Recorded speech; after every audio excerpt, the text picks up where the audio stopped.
Si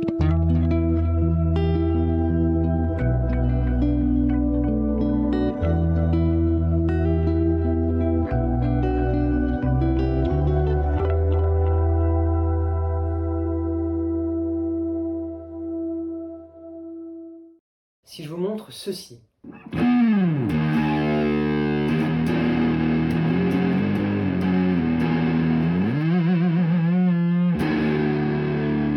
Et qu'immédiatement après, je vous montre cela.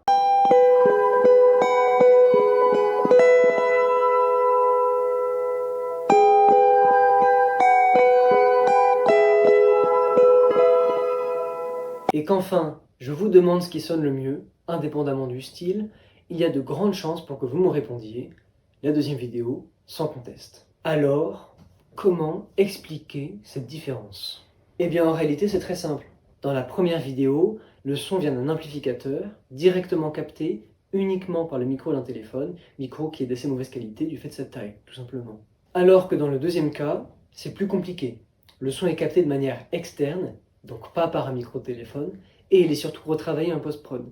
C'est pour ça que le son est bien meilleur, parce qu'il est mieux capté et parce qu'il est retravaillé. Pourtant, si je ne vous l'avais pas dit, il est probable que vous n'auriez pas fait la différence. Les deux font authentique, même si l'un est de bien meilleure qualité que l'autre. En réalité, cette différence est quand même considérable.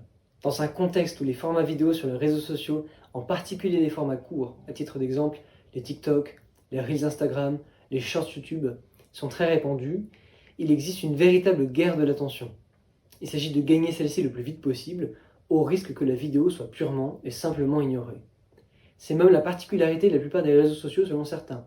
Par exemple, Alexandre Mahé, responsable média chez Faber Novel, entreprise spécialisée dans la transition numérique, déclarait ainsi au micro de France Culture le 7 avril 2022 « Pour capter l'attention des internautes, tout se joue dans les premières secondes. » Par exemple, si vous aviez rencontré dans votre fil d'actualité la première vidéo, il est plus probable que vous l'auriez passée, alors qu'avec la deuxième, les choses auraient pu se dérouler différemment.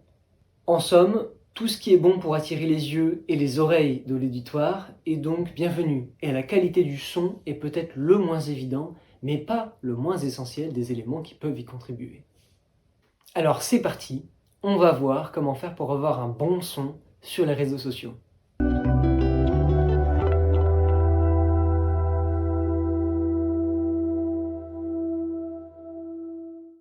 Alors je vais prendre l'exemple avec une guitare électrique, mais ça fonctionne avec n'importe quel instrument électrique, n'importe quel instrument synthétique, virtuel, ou même n'importe quel instrument que l'on peut sonoriser avec du matériel de qualité en fait. Donc au lieu de brancher ma guitare dans un amplificateur, comme ici, l'amplificateur dont je capterai le son avec mon téléphone, je vais la brancher dans une carte son, comme ici, une interface audio, et je vais pouvoir enregistrer tout ce que je joue à la guitare en même temps que de me filmer. Alors toute seule, la vidéo ne donne pas grand chose, voyez plutôt.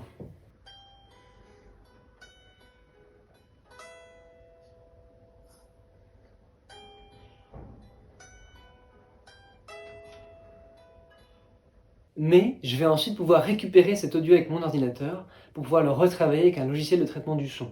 Il y en a beaucoup, Cubase, Ableton, Pro Tools, FL Studio, etc. Et à partir de là, compresseur, équalisation, de sont autant d'outils qui me permettent de contrôler le son et de le rendre plus agréable à l'oreille. Je vous laisse le constater.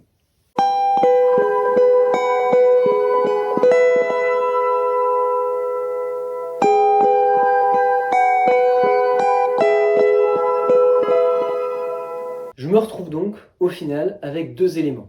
Ma vidéo, filmée avec mon téléphone, et l'audio que j'ai enregistré en même temps et que j'ai récupéré à côté.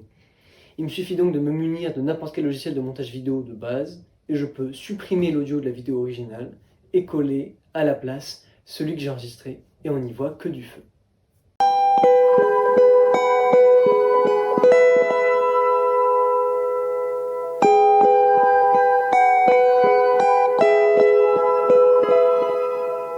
Voilà donc comment un musicien peut créer des vidéos de meilleure qualité pour les réseaux sociaux, pour retenir un plus grand nombre de ses utilisateurs, et ainsi, in fine, développer son audience.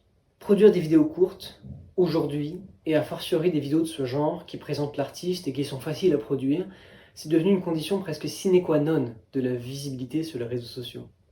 D'une part parce que ces vidéos bénéficient d'une mise en avant particulière sur la plupart des plateformes, qui impacte durablement la visibilité d'un contenu, et d'autre part parce que pour un musicien, la vidéo est bien souvent supérieure à la photo, dans la mesure où elle lui permet de présenter ce qui relève réellement de sa pratique et de sa production artistique, à savoir le son, et permet de relever le défi de la présence sur des plateformes très visuelles d'artistes dont la pratique ne s'identifie pas directement.